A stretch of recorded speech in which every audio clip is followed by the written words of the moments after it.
Welcome back. I mean, welcome. Oh God. This is the second time we're trying this because my computer crashed the first time. This is a dialogue about Star Wars. Basically, Mike here made a video where he bashed the new Star Wars movie, Force Awakens, and said that it was a corporate ruse by Disney to corrupt us all and turn us into mindless zombies. Pretty much. So yeah, we already started this and it crashed about halfway through. So I'm just trying to remember some of the points we covered. Right. I just noticed right as you said that, I took a sip from my Starbucks coffee. Like as you were saying, It's like a corporate cash grab. Yeah. You drinking your goddamn Starbucks. Yeah. People are addicted to coffee. Anyway, when it comes to Star Wars, what was said was, well, we didn't say that much. We essentially agreed on most of the flaws with the new movie. And what I had said was that the new movie derived a lot of its value from showcasing characters that we hadn't seen in 30 years. And that's why a lot of people seem to like it. Rewatching this, years later, when all of the movies are out, it's not going to be as enjoyable. It's going to be sort of like, yeah, all right, we just saw the original trilogy, and now we're going to move on to episode 7.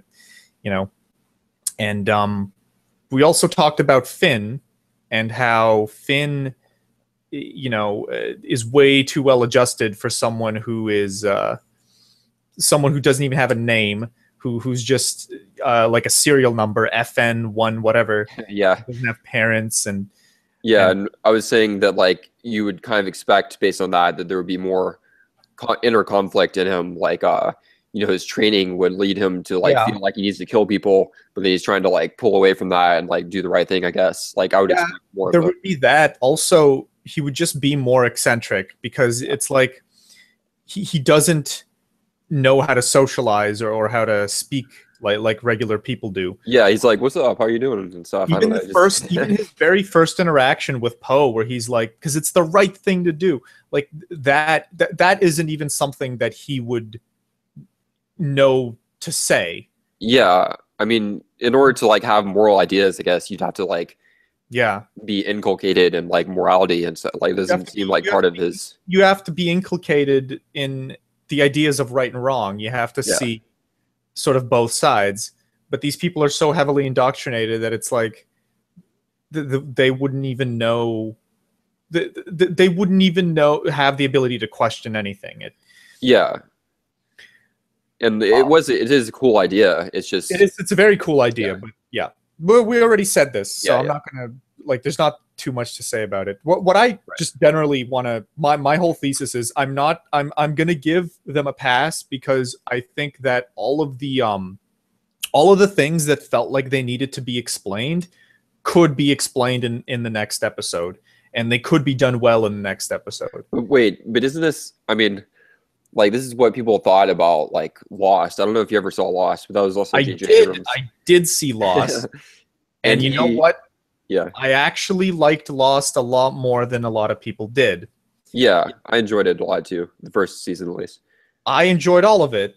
Now let me explain. Well, there's definitely things that are hand wavy and not explained at all, but at the same time, at least I had a sense in the last season. Did you watch the whole show? I watched up to like season 3, but I don't really care if about spoilers or anything. Well, I mean, yeah. Well, what I felt was the show had this whole magic mystery thing going on. It almost felt like it didn't really need to explain everything. I prefer that stories explain everything all the time, but there was just things in the last season that were just sort of they were there to sort of tease you without explaining. Like writers sometimes do this. Have you ever heard of Malazan Book of the Fallen? No. Well, there's stories where it's a series of novels, and the writer writes very vaguely. There's a whole world, but he doesn't really do any world building. It sounds like lazy writing, but it's actually like ambiguity on purpose to sort of make you wonder. Lost had a lot of that. Lost also had some BS, but I think the overall thematicism there was good. I don't think that's going to happen here. I don't think Lost is going to happen here because the thing with Lost is Lost did have a whole twist planned at the end. It had the whole thing with the smoke monster. That was all. They had a whole like arc planned for this. My worry with episode 8 and 9 is what they're going to do is they could easily just try and copy the original trilogy completely. Right. They could just say, "Oh, you know, Luke could turn to Rey and say, 'I'm your father,' and Right. You know, that would be so terrible. Luke trains her the way Yoda trained him, and then he gets killed at some point, and then she goes on and she fights Kylo Ren, and you know, then they're going to be at their lowest point, and Finn gets captured or whatever, and then in the 9th movie, there's another big star-destroying planet that they rebuild, and then I know, right? That would be so terrible. Rey has to fight Snoke and Kylo Ren at the same time, and it's this big showdown. They could do all the same stuff, and there's a genuine fear that they might. I mean, Rian Johnson is the guy who's directing episode 8. He directed Looper. I mean, he's a decent director. I don't know how creative these people want to be. I hope that they don't do this, because if they do that, people are actually going to get pissed off. Here, it's like, oh, okay, but we haven't had a Star Wars movie, an original trilogy like Star Wars movie in 30 years. You know, but if they do this shit again, if they do it, then shit will hit the fan. Like, people are going to get pissed off. Yeah, I didn't see Looper, but I did see Brick. I think he did also did Brick, which was like really good. I thought it was about like a high school, like these kids dealing drugs and stuff. But I'm definitely like interested to see what he has to bring to the table. But it seems like it's maybe too controlled by Disney. Like, it seems like they're maybe controlling the vision maybe too much. Like, I don't know. I mean, obviously I don't know, but Disney's made good stuff before. Yeah. Like Pirates of the Caribbean. Yeah, that's true. Yeah. I guess I forgot that was Disney. Yeah. Well, I mean, I don't know how much Disney was involved in that, and I don't know how much Disney was involved in this. Okay. One of the things you pointed out as a similarity within the movie was that Han Solo dying is like Obi-Wan Kenobi dying in 1. Yeah. I don't totally agree with that. I mean, well, it was like that, but the thing is, apparently, I heard that Harrison Ford wanted to kill off Han Solo for a very long time. Yeah, I heard that too, that he wanted to kill him off in like either Empire or Return of the Jedi. And like, I guess my objection is not that he was killed off. Like, I just don't think that like it made that it was done well enough. Like, for instance, the way Leia reacted. I mean, she had like kind of felt since the Force like something is wrong, but then it just kind of seemed like she went about her business, and it didn't really seem like that was like she was grieving enough. Really, it didn't seem like that was realistic. Yeah, well, they might go into that a bit more next. It was the end of the movie. Yeah. They couldn't have like too much stuff. Well, okay, my general question to you is, do you think, because you said to boycott 8, and that's what I don't agree with, is like, that's, why are you smiling? That's not something I want you to be happy about. You understand? Like, yeah. I mean, I'm a big fan of the original Star Wars, but for me, like, after the prequels, like, I can't really take the whole series that seriously anymore. And I just feel like it's just like guaranteed money almost. It's like it's one thing if you enjoyed episode 7, but if you didn't like enjoy episode 7 at all, like, why continue giving money to them just for like the same stuff that was probably going to be the same. Hold on, you don't need to pay for it. You could still watch it. Well, true. Yeah. Legally downloading it, and I think you should, because I mean, there's a chance that this is still salvageable, is my point. Even taking into account all of your criticisms, this could still be a good trilogy. They could be building up to something interesting, something new. Yeah. You know? Do you not agree with that? I feel like it was too much of a false step. Like, I mean, yeah, theoretically they could like salvage it, but it just seemed like yeah, like it just seemed off. Didn't really. I mean, just starting off with a whole like rehash. I don't know. Like you were saying earlier, it didn't feel like though because history doesn't repeat itself like that exactly. So it for me like there wasn't enough suspension of disbelief.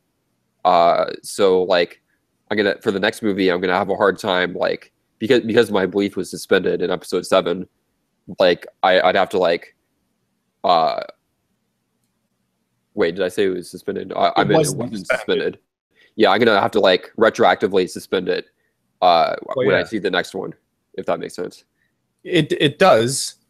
You know, my point is you kind of have to suspend your disbelief with the original trilogy as well. I didn't watch the original trilogy as a kid. Watching it back now, there's definitely ridiculous elements in it, right? Ewoks, I guess. Yeah. No, not even the Ewoks. Even in episode 1, like there's things that just feel very strange, like a parade and stuff when they destroy the Death Star. But yeah, like the war is not over at all. And in the EU, there's like a good justification for why they had that party and all that, whatever. My point is, for the movie, it just feels that felt a little odd. My point is, I mean, I'm pretty good at sort of not necessarily suspending my disbelief, because I'm always like aware of when a movie or a story is doing something unrealistic. But what I'm good at is, I guess, not necessarily weighing on that heavily if it has other redeemable elements and qualities. And my advice to you would be to try and do that, because if you do, you might actually enjoy episode 8. Yeah. You don't have to watch it like in theaters, but I still think it's worth watching. Yeah, even pretty much in your video, you painted this movie as a net negative, and I don't think it's a net negative. Yeah, it's too early to tell. Like if it's a net negative, you have to look at the rest of the trilogy. Yeah, I mean, I guess I can agree with you there. Maybe I was just like a little bit pissed off about it, and that's why I said boycott episode 8. But like by all means, like at least pirate it. But okay. I guess what I was kind of getting at in the video was I felt like too many movies now are too corporate, and I feel like that. I mean, most of, like the biggest blockbusters are obviously corporate, but I mean, I watched a documentary or most of a documentary about the making of the originals, and I mean, Lucas was kind of like an experimental, like art school director, and then Spielberg basically challenged him, like, can you make a comedy? And then he made American Graffiti, right? And it was successful. It made a lot of money. And then like the film studio basically gave him a lot of money and freedom to create Star Wars, the original. And I felt like that's where a lot of the like that's why the original was so, like, I guess, well executed, and like had so many original ideas and stuff that people had never seen before. And it was like kind of like radically new. And it's because it was like an exercise in imagination, I guess, and like he had the freedom to like imagine new possibilities. And because the corporations weren't necessarily like breathing down his neck, telling him like you have to do X, Y, and Z to make sure that we get as much money as possible. And I feel like that's kind of got the sense I got from the new one, is that like there was pressure maybe exerted from Disney to, like, we have to like make sure it's successful, so don't take any risks, you know? Definitely. Well, not even like I even feel like Abrams himself will probably thought, okay, I don't want to piss off the Star Wars fans. What do I have to do? So I have to. So he's just like, I just make it like the original trilogy, like have the same elements and repeat them, and it's gonna be fine. Yeah. Like, yeah. I mean that would be. I'm sure the studio or I'm sure Disney was involved. I'm not totally sure about what the making of the original Star Wars. I know that Lucas wasn't completely creatively in charge. Like he took a lot of advice. A lot of people sort of told him what to do and how to do. Like he was, and in retrospect, that's when Lucas is at his most effective, is when he's not the only one in charge. When he is the only one in charge, things get a little stale, as we saw in the prequels. Yeah, exactly. I mean, yeah, I don't know what went wrong, like I guess between Lucas of the originals and the Lucas of the prequels, but it seems that he did have like a very like uh a kind of like grand vision of what the film was going to be, and like when you watch that documentary, it's called Empire of Dreams, but like they interview all the cast members and stuff, and they're all of them thought it was going to be like a crappy movie.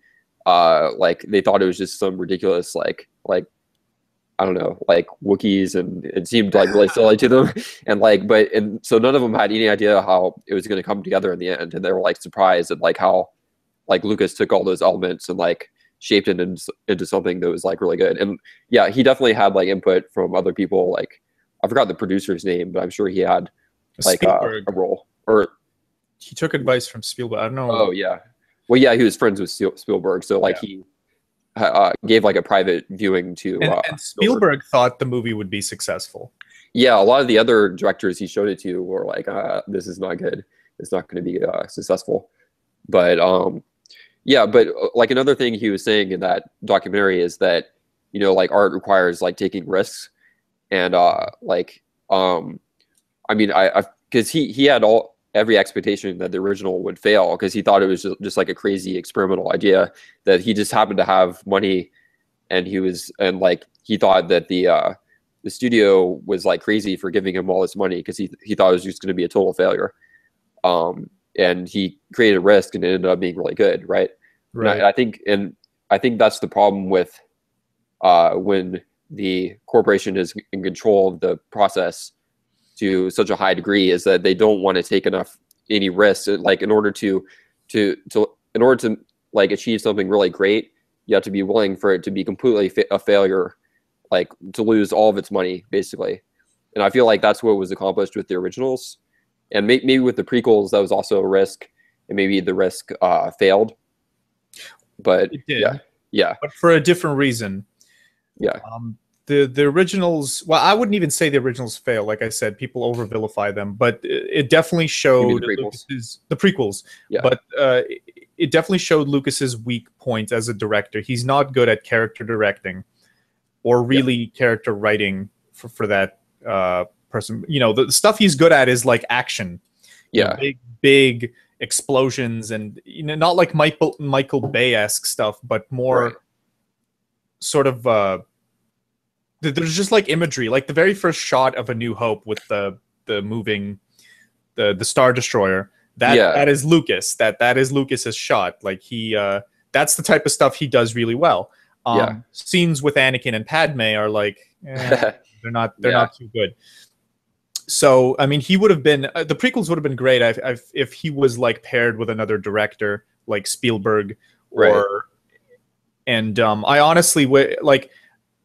Because the ideas were all there, that there were some good ideas there. And Episode 3, I actually think is a very good movie, and the action was good, like the execution was good. The bad stuff was just the stuff that like the nuances of character interaction that Lucas just isn't good at putting on the screen. He needed somebody else to help him. And if he did, the prequels would have been fine. And maybe they wouldn't have prompted him to sell this to Disney. And then the next trilogy, the 7, 8, 9, could have been another whole new idea that he had. And again, if he had just been paired up with someone for that could have been a whole new amazing trilogy that would have been different from the original trilogy. Yeah, I think he was kind of like just done with Star Wars a little bit, because I mean, he originally wanted like he wanted to make experimental like artsy type films, and like, but after the release of Star Wars, it was kind of like he was chained to Star Wars, because like even though he wanted to do all this other stuff, Star Wars like exploded so much that became like part of him, and like everyone would see his movies through that lens and so forth. I mean, and then he had some kids, and then he took off 15 years, but from filmmaking. But that could be one reason why the prequels were bad, was he was just out of practice. And his kids, he tried to entertain his kids by introducing Jar Jar Binks. Yeah, exactly. All that silly stuff. By the way, that Jar Jar Binks Sith theory. Yeah. That would be amazing if that was actually what he planned. Yeah. Well, if he did say that Jar Jar is like the secret somehow. Like he did said he those actually? words. Jar Jar is the secret. Yeah, Then the theory is true, like I guess so. 100%. Well, I think the original idea was like Jar Jar was supposed to be someone more uh like Yoda or something like that. Or but then they like kind of at the last minute they changed him into this goofy character. That's kind of what I heard Oh anyway. man. Yeah. Well, whatever. Uh, Yeah. yeah. I mean, again, I still have hope because in the hands of competent people, this could be a decent story. But Yeah. it's true with what like the corporation does. They just, they try to get art down to a formula and just reproduce that formula to make as much money. What they don't understand is sociopaths can't understand the formula. It's Yeah. not that there's no formula. I mean, everything has a formula, right? Yeah. There is a formula to make good art, but it involves adding new variables that haven't been Yeah. experienced. It involves like intangible things as well, I think. And that's what Yeah. another thing that corporations don't get. They want everything to be measured.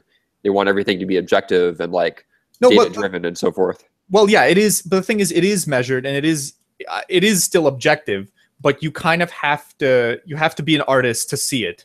Yeah. You have to be an artist to sort of understand why to see that, because it's not something that's just data. You just have like a feeling, you're inspired, and this thing is going to be good. Well, maybe Lucas didn't, but Yeah. Spielberg did. Some people do. You have to have that sort of empathy and creativity to be able to imagine this thing Yeah. before it gets made. Corporations can't do that. They don't Yeah. have imagination. I think part of the problem though is like the like corporations, they want to like satisfy people's wants, right? But a lot of times people don't know what they really want. They demand certain things, like a Michael Bay movie. They want like explosions, action, all this crap. But like maybe that's not what they really want. Maybe the artist like has this imagination that like he kind of creates something that people didn't even know they wanted. Yeah. You know? Yeah. Yeah. This is the basis for my whole ethical philosophy. Yeah. Should we just jump off the Star Wars and rant about Yeah. corporatism right now? Yeah. Because that's the whole thing. Is like the idea is that a person's desires are perfectly represented by what they spend money on, and that's like, who says that's true? That's nonsense. Yeah. Right? You need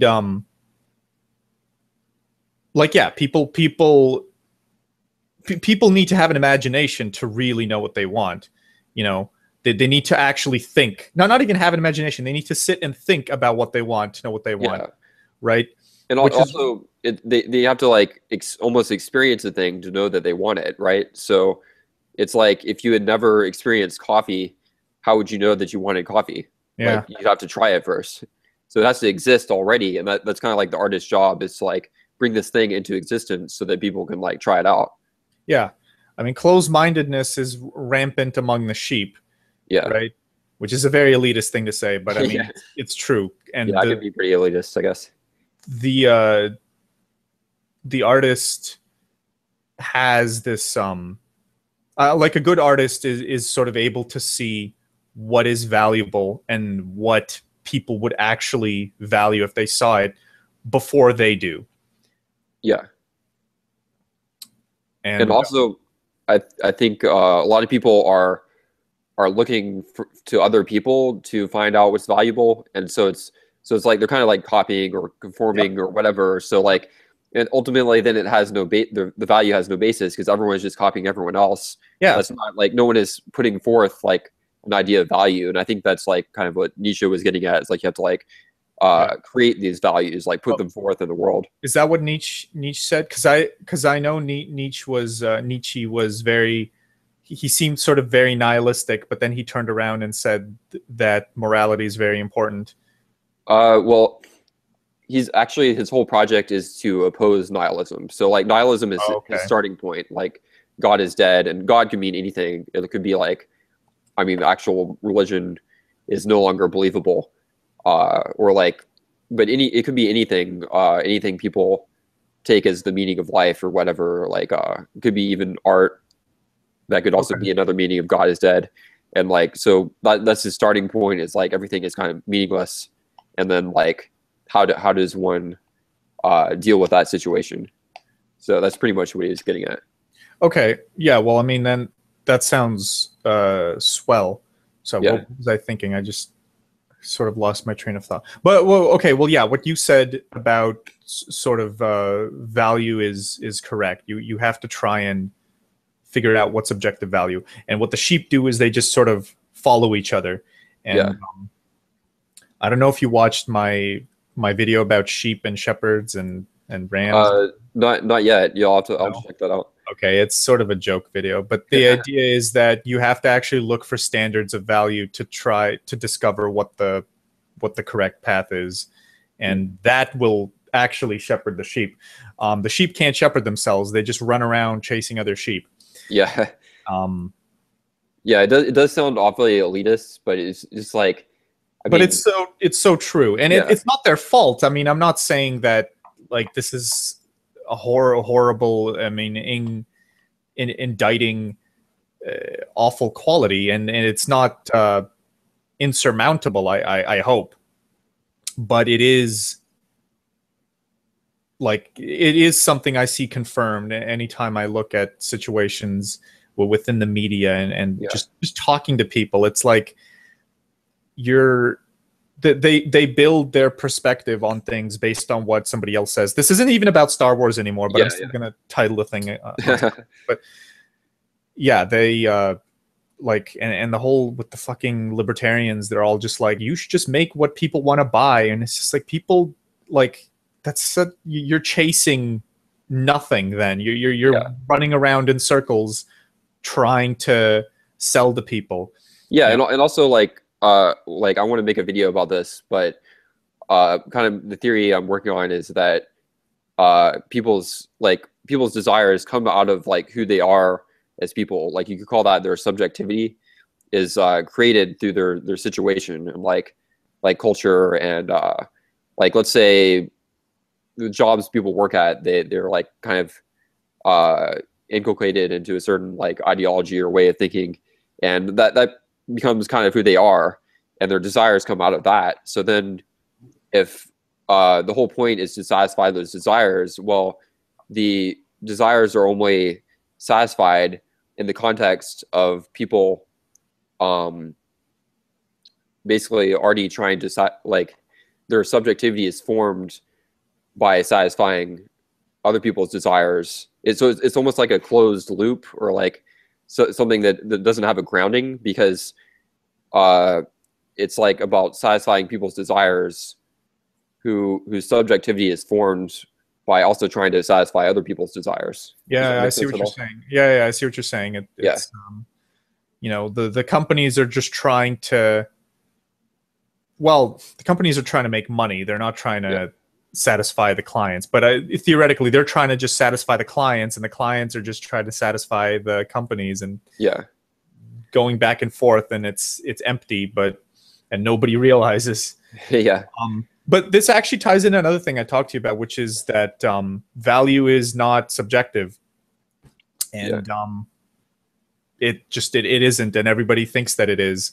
It's, well, not everybody, but like people I talk to, they have a very sort of difficulty even imagining what it means for value to be, you know, objective, for there to be things that all people, you know, are, for there to be things that they're interested in that they haven't, that they don't know that they'd be interested in. And part three, actually, is the second time I've crashed. Anyway, Mike, what were you saying? The previous time. Yeah, I was saying, there's a little bit of feedback there, but I was saying that I previously was operating under the assumption that value was subjective. Like, I guess I kind of like came to that conclusion in college, and I kind of like stuck with that theory for a while, like, because I feel like value is mind dependent, and not like something out there necessarily in the world in itself or whatever. But that already makes no sense, because minds are something that's out there in the world. That's true. That's true.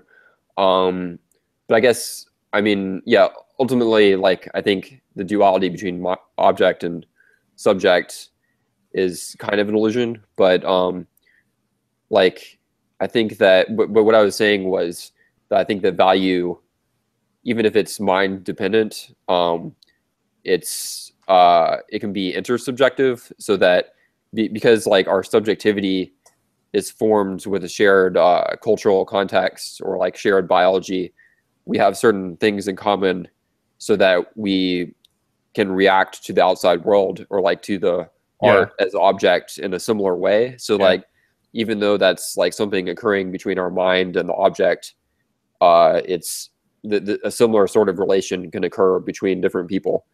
And maybe it just requires a certain certain like cultural prerequisites, I guess you could say. Like maybe if you're stepping into some other culture where you don't have any reference point, then you're not going to understand that art at all.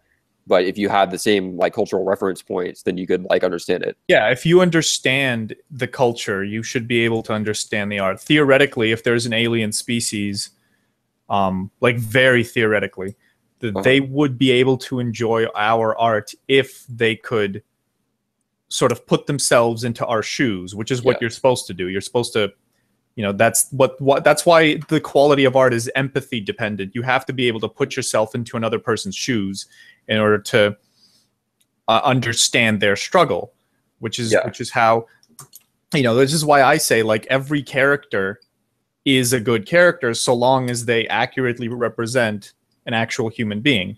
Because if you have the ability to put yourself in their shoes, you should be able to appreciate their struggle. So yeah, you're totally right about that. I've just like the words objective and subjective are completely misused. What I've realized is when people use the word subjective, they don't mean that truth is out of the window. What they're actually saying is that the value of two different perspectives is the same. That's what they're actually saying.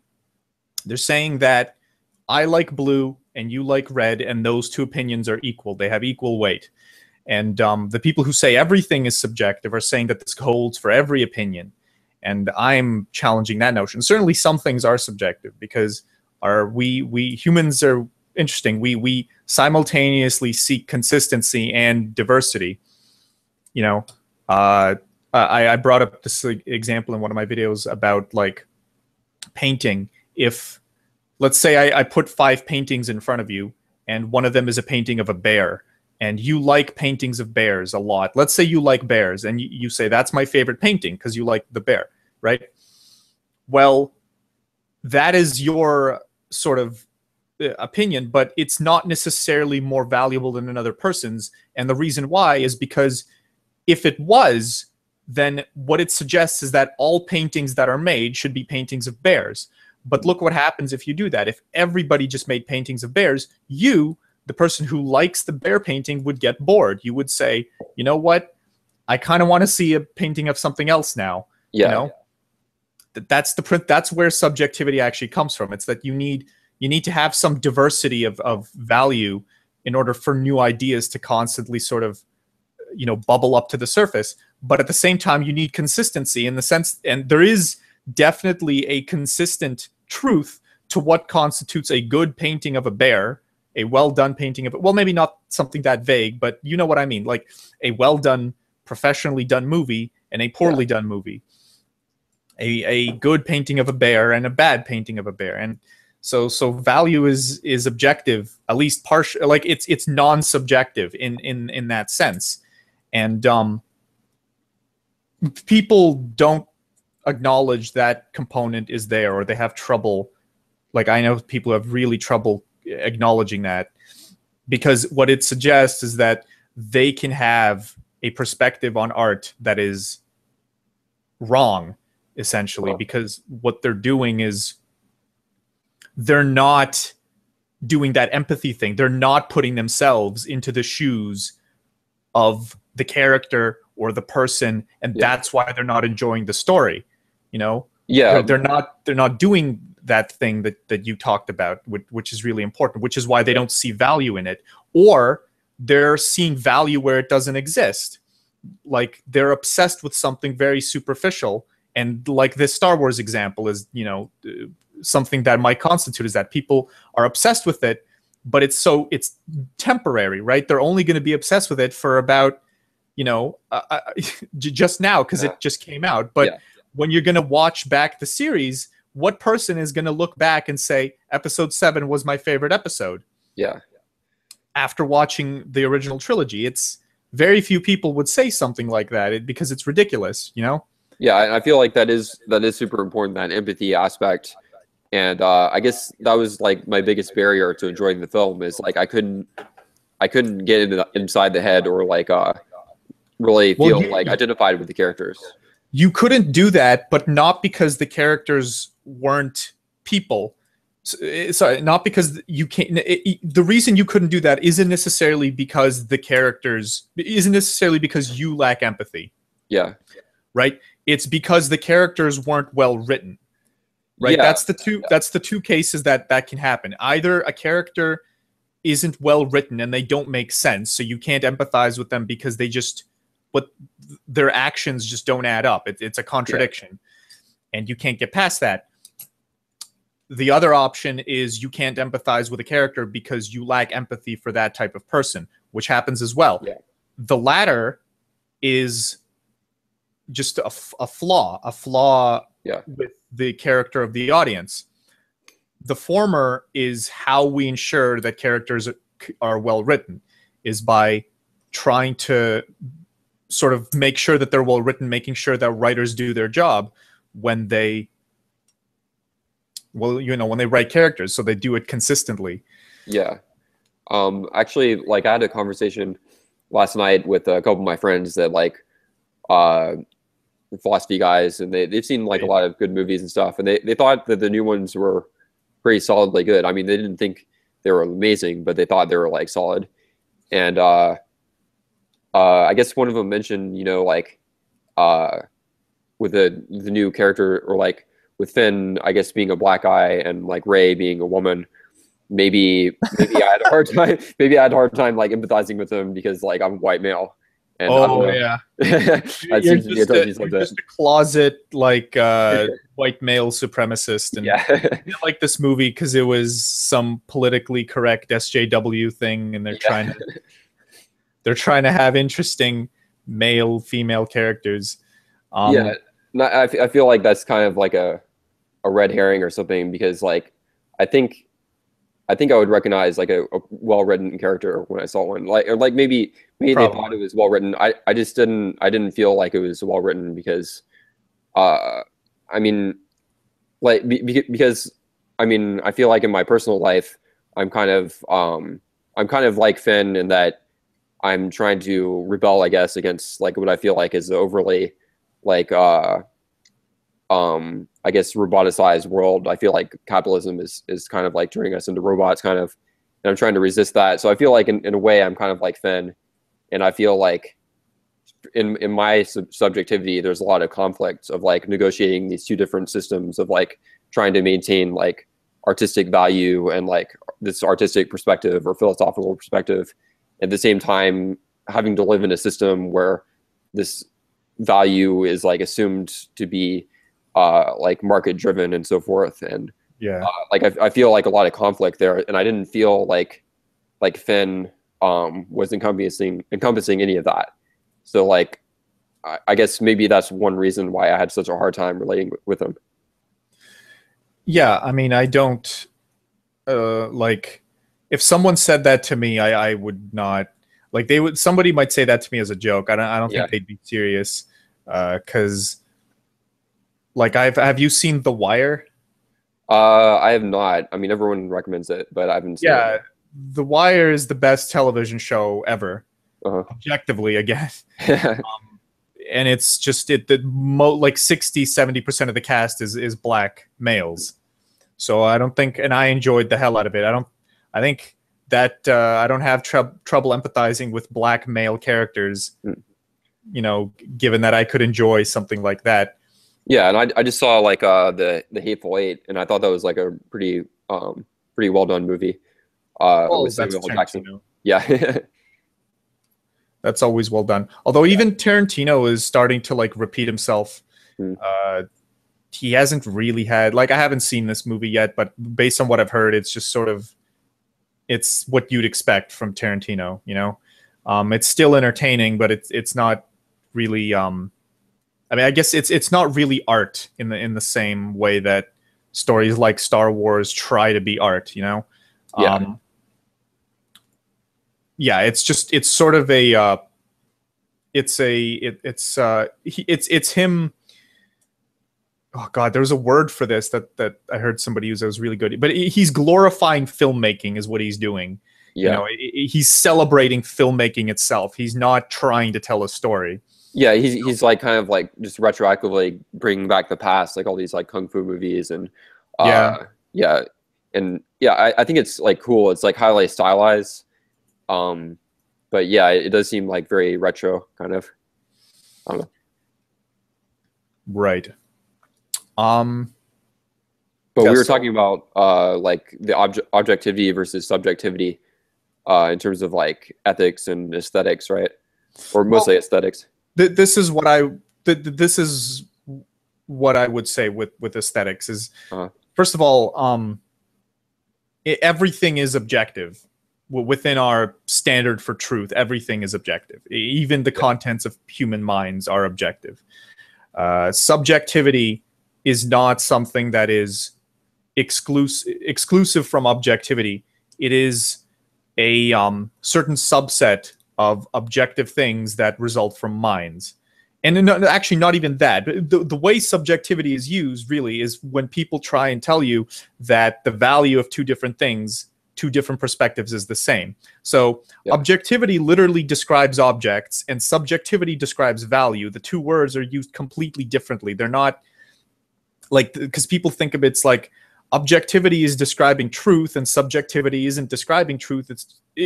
Subjectivity isn't describing world truth. It's describing like people truth. But that's not what's happening. Objectivity applies all the time. It describes all truths, including people truths. Subjectivity describes value. And what it's saying about value is that the value of two different perspectives is the same. If I say, if you come and tell me and say that your favorite color is red, and I'm saying, well, that's subjective. What I mean by that is that me liking blue is just as morally valid as you liking red. Yeah, I can see that. Like it seems like with certain classes of things, like what's your favorite color? Like there's nothing at stake there. There's like it doesn't matter to me whether you're like red or blue. But I think the problem with like morality, ceteris paribus. Yeah, morality and justice is like it kind of does matter, like what your preferences are or something. Like if your preference is to go around killing people, that kind of affects me. So it's kind of like I have this like these certain moral values that include like it's not good for you to do that thing. Like it's not good for you to go murder people. So like that's what kind of makes it complicated to me, and like that's why I would say that there is a subjective element to it, because like I mean like we can't, I mean can we really assume that everyone is really the same? Like even if people share kind of like a common cultural background, like people share it to different degrees, you know, and like people have different like biological inclinations, let's say, and like maybe some people were born as like psychopathic killers. Well, I mean, can we really say to them that it's more like wrong for them to kill? Because like, I mean, maybe they just don't share the same perspective on it that we do. I would say we can still tell them, because because moral right and wrong is something that transcends just the perspectives of one person. Like the idea is that morally good things and morally good value exists independent of humanity. Even it's something that simply exists intrinsically. But there's, you know, and that just sounds sort of like religious, like craziness to someone who's never heard it before. But it's totally sort of like you see it if you just kind of look at evolution. Like a person who evolved to be a psychopath evolved incorrectly. You know, they're less likely to reproduce and continue their genetic line, right? Yeah, but I don't know if you can put value on evolution like that. Like, I mean, because like evolution occurred, it just is. But that's like, but when you say like the product of evolution was good or bad, then you're putting your value onto it, I think. And okay, like for we could have evolved as a race of psychopathic killers. No, we couldn't have actually, because if we had evolved as a race of psychopathic killers, we would not have been a social species. Because for a social species, cooperation is required to survive and build civilization. Right. A race of psychopaths are always trying to undercut each other. We wouldn't get civilization if we were all sociopaths, Right. psychopaths. But we don't. The thing is, we don't all have to be like social. Like like a evolutionary steady state could evolve where like maybe most people are socially cooperative, and then like a smaller subset is like parasitic on those cooperative people. So then how could you say that like the cooperative people, that evolutionary path is valid, whereas the subdominant path where they're parasitic on the cooperative people is not valid? Well, I mean, like when an organism has a parasite attached to it, it tries to get rid of that parasite. Yeah. It's sort of just anthropically true.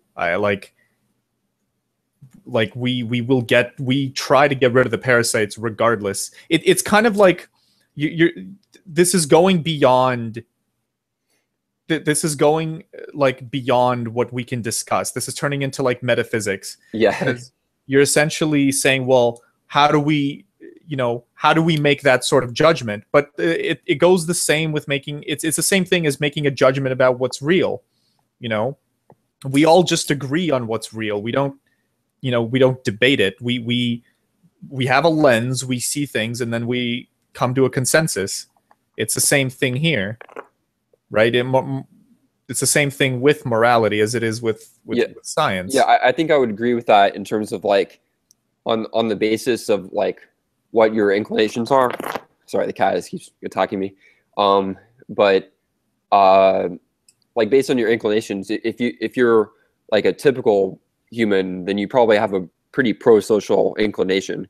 So in that sense, like I would say that even though your morality is subjective, like it could be like intersubjective, and that most humans will probably share the pro-social moral values, but there may be a subset of humans that that don't share those values, and for them that could also just be as valid because like their inclinations are different. And like if you were one of them, then it would seem just as obvious that that it's okay to kill people as to us that it seems obvious that you should not kill people.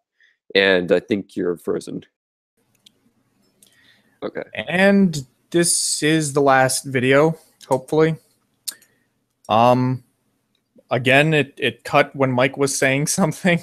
Yeah, I'm really sorry, people. My computer is getting blue. If it crashes again, Mike will do an outro. Just what were you telling me? Basically I was saying that like in terms of like objectivity versus subjectivity of morality, I was saying that basically it's dependent on I guess shared like cultural conditioning, I guess you could say, or shared biological inclinations. And like there may be two different evolutionary paths of like some people being more cooperative and then others being more exploitative.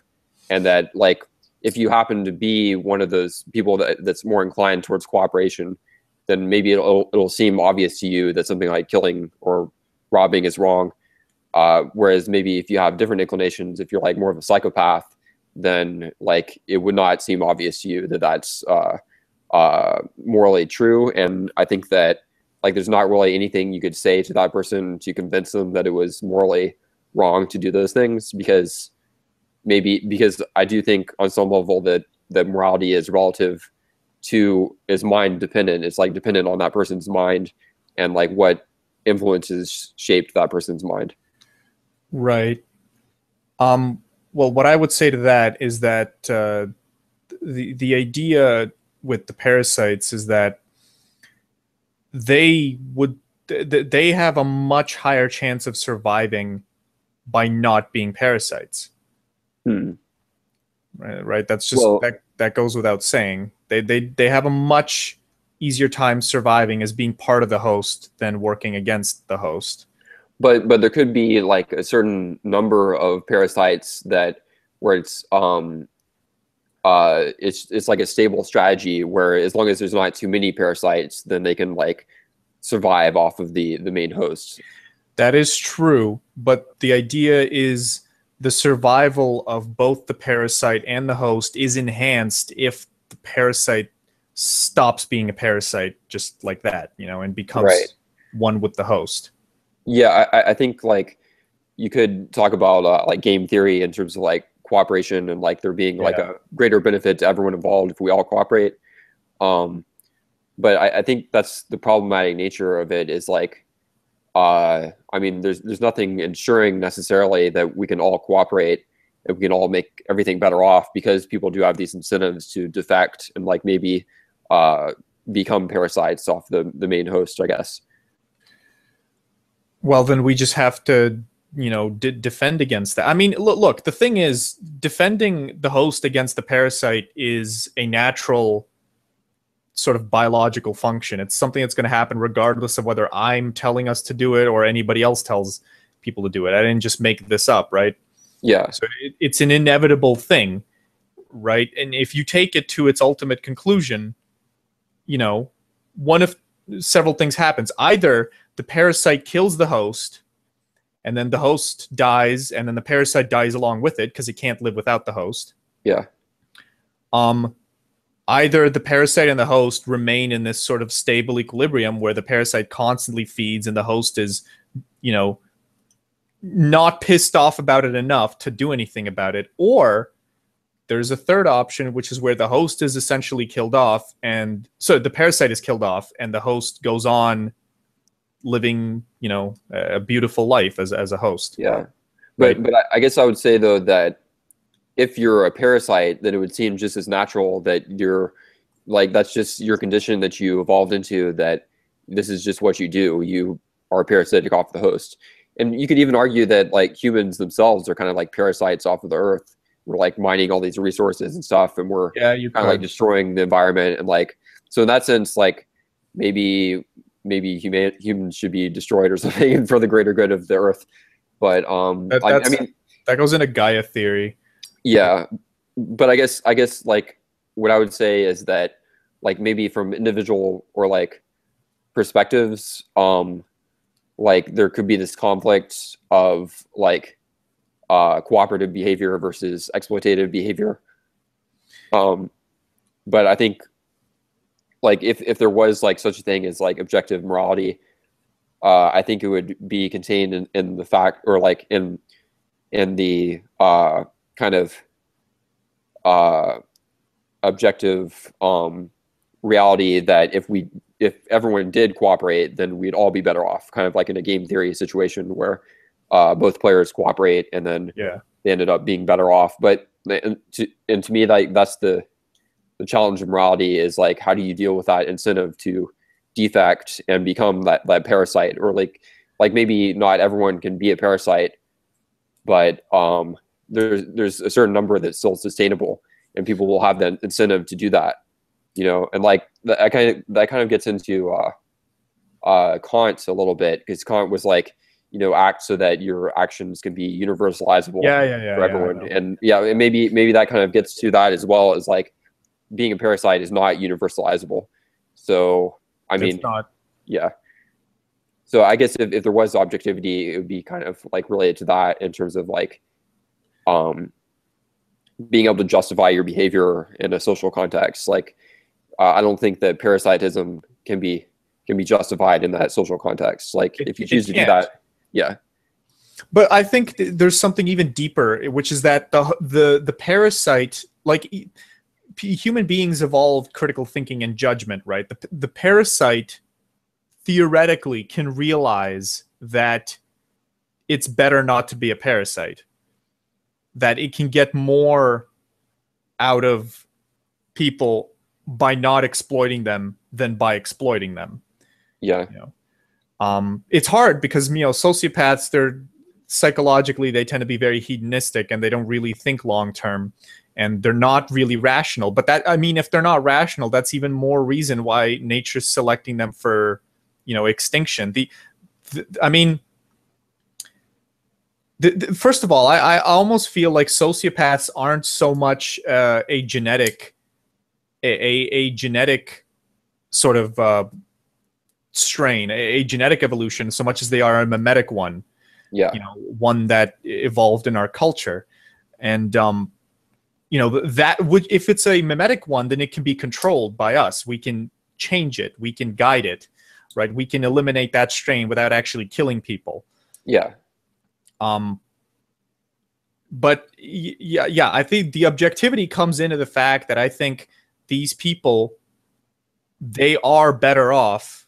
Their genetic line is better off if they cooperate than if they don't. Yeah. It's that simple. And it's not even something that it goes beyond like evolution, really. Any consciousness, even if they were a synthetic one, even if they were just a robot, they would be better off if they were interacting with other consciousnesses and relying on them than if they weren't, right? Comparative advantage. It's just sort of transparent, right? Like, with more people, you increase your chances of survival.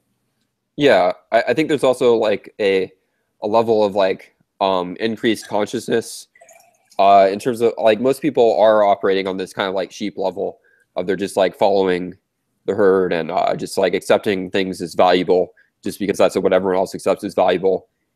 And I think that even exploiters or parasites or something, like they're really just following the programming, and they're just like I mean, I'm not sure. I mean, like we all kind of know that like money doesn't make you happy, right? And yet people still continue to pursue it, like more and more and more money. And like I think that the people that are exploiting the system, or like certain corporations that are like exploiting everyone else, like the people in those corporations are just kind of like controlled by this ideology of like capitalist ideology or something, where you have to like maximize the amount of money that you're making, and maybe they're not happy doing that, So like I think by reaching a higher state of consciousness where we cooperate, then maybe we all end up happier. Yeah, I would also say that as well. I think happiness is something that you don't get to decide what makes you happy. Happiness is objective. It's not up to you. Hedonism doesn't make you happy. Hedonism is a distraction from what actually makes you happy. You know, and this profiting is the same thing. There's actually there's a deeper justification for this, but with human beings, the way what I think about it is that the things that can actually make you happy are the things that you can do in and of themselves. The things that you do for their own purpose, like art.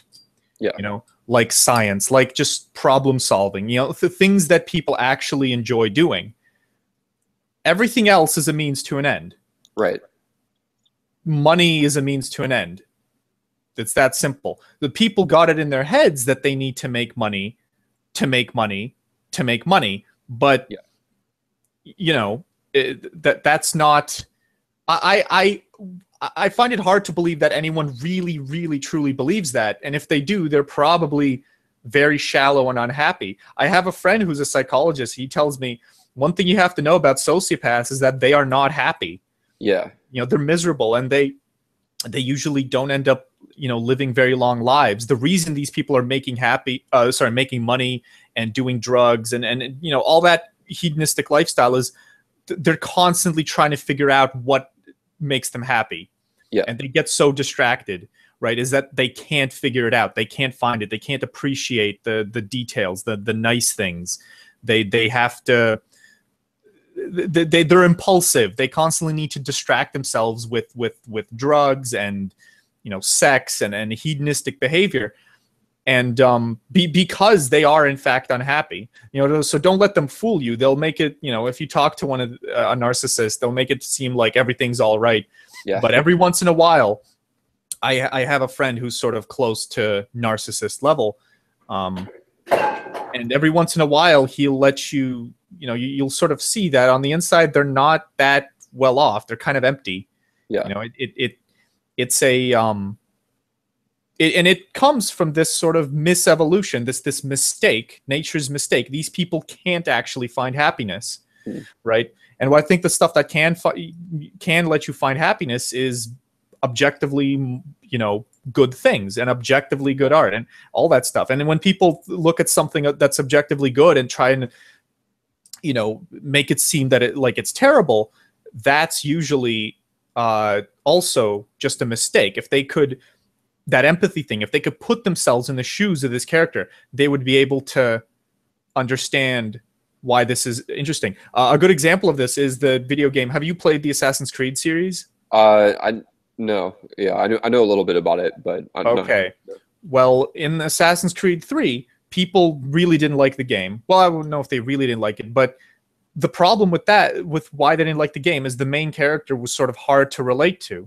But that is exactly what I'm talking about, is if you could put yourself in his shoes, you would enjoy a lot more of what the game had in store for you. So, and it's honestly, for a lot of people, it's not even a lack of empathy. It's just a lack of judgment. For the dramatic personality disorders, it's an actual lack of empathy, and it may not be correctable for them. So, I mean, taking all this stuff into account, it's very suspicious. Like, it seems very highly. Everything seems to point that both morality and just artistic aesthetics there is an objective component there. Right? There is something there that is simply true. It cannot be argued against by any rational, reasonable person. Which is why when you have, like, my friends and I, and we studied physics together in university, and people who are smart, we have so many things that we agree on, right? We don't have the same favorite thing, but we generally understand when something is good and when it is not. We generally agree on this, and that's not just arbitrary. That's not just something because we come from completely different cultures, right? Completely different parts of life. And even myself, like, I used to really not understand rap music. I used to thought, oh, this is like silly stuff. Then recently, I sort of tried to really put myself in the shoes of I watched Straight Outta Compton, actually. I watched that movie. That's a great one. and then I put myself in the shoes of those people, and I really tried to pay attention and try and understand where they came from, why they were singing these songs, why they had these particular lyrics, and I just got it, and I could enjoy it at that point. Yeah, I was the exact same way, and we're probably similar in that extent, to that extent, because, like, I mean, I also studied math, and like, I took several university physics classes, and like, so I have, like, kind of a shared basis of, like, understanding of reality with you. And, like, I was the same also, and, like, I used to hate hip hop, like, in middle school and high school, but then I started, like, appreciating it. It was because of, like, empathizing and, like, really understanding that context where it came from. And and I think that it is kind of, like, about consciousness and, like, expanding consciousness, and like, and to relate it back to, like, Star Wars, I mean, I guess I feel like I was not able to empathize with the characters like Finn, and I don't think that's because I lacked the capability to empathize, but because, like, I didn't feel like it was, like, a real enough character to empathize with. And that's exactly it. Right. And this is we're sort of wrapping up now. This is a good place to sort of bring it to a close. But I just want to end on sort of this note, is that what you said is totally true. And my advice would be, to anyone, is it's like, if you can't enjoy something, if you're having trouble getting into it, and your reaction is like, oh, this is just bad, this is just shit, this isn't my thing. What you should really do is try and challenge yourself and put yourself into the shoes of the people who are doing it. Try to understand why they're doing it. And if it's not easy, it takes some time. You have to you have to think.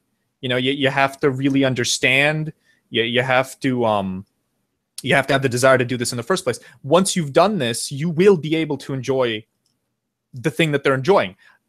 Yeah. If it actually has value. Yeah. If it actually has value.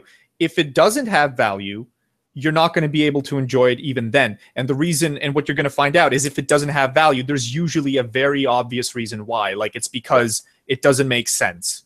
It's illogical. It's stupid. It's just, it has an emotional character that's very just odd or off-putting. Like, I know you like heavy metal music, right? Yeah. So I tried getting into sort of death metal recently, just out of curiosity.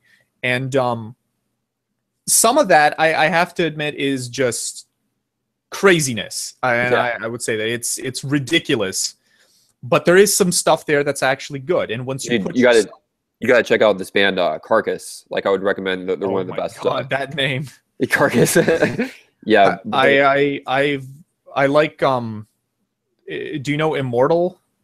Yeah, the black metal band. Yeah, I like their album Heart of Winter. Huh.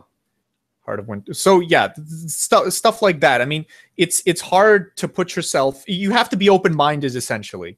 You know, try and be as open-minded as you can and enjoy, try and enjoy things that other people don't actually enjoy. It could turn out that the reason they enjoy that particular thing is because there is something wrong with them. Yeah. Because they're being stupid or they're not thinking it through. Or in the case of Star Wars, people get obsessed with it because we haven't seen a Star Wars movie in 30 years. I still think it's decent. I still think the movie's a net positive because it has a potential to go somewhere. And I said this back in part 1. But becoming obsessed with it like it's the greatest thing ever, this fanboyism that exists is ridiculous.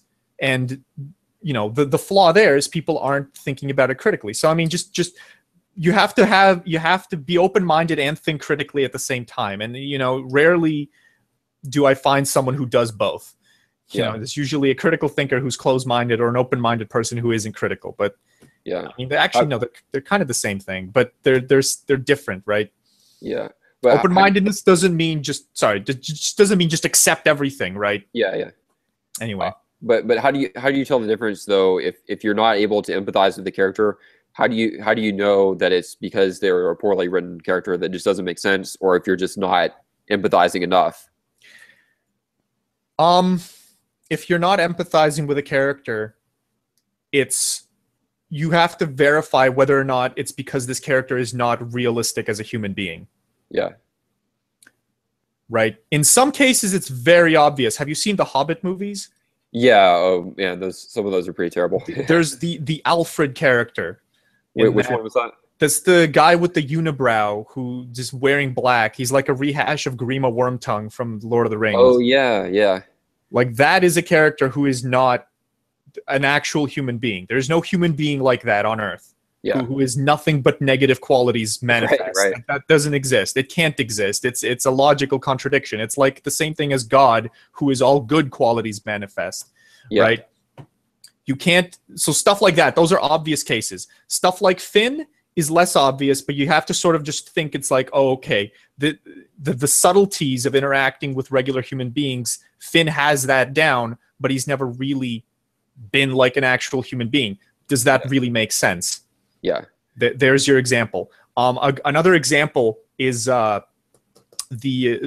some cases the character could be realistic, but it's just not shown or presented well. In the movie Boyhood, there was the whole movie's about a teenager, and they don't really spend time characterizing this teenager, or the events are sort of just they go nowhere. Like something is about to happen to him, and then it skips like 2 years into the future, and then something else is about to happen to him, and then it skips again.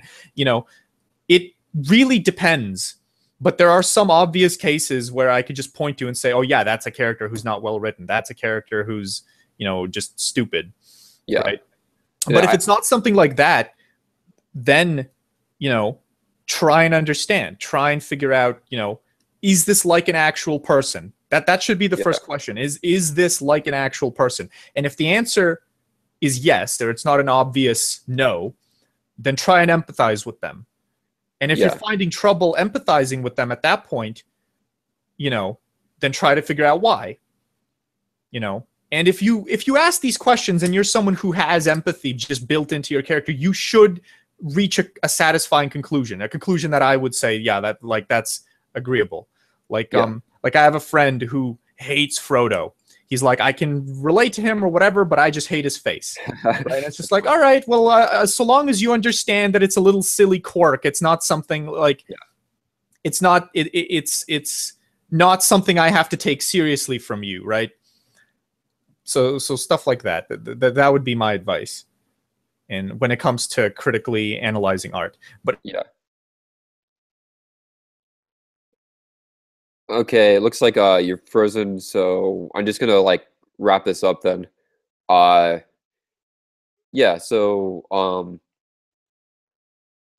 yeah, I guess that's all we wanted to talk about. So yeah, I'm just gonna wrap it up now.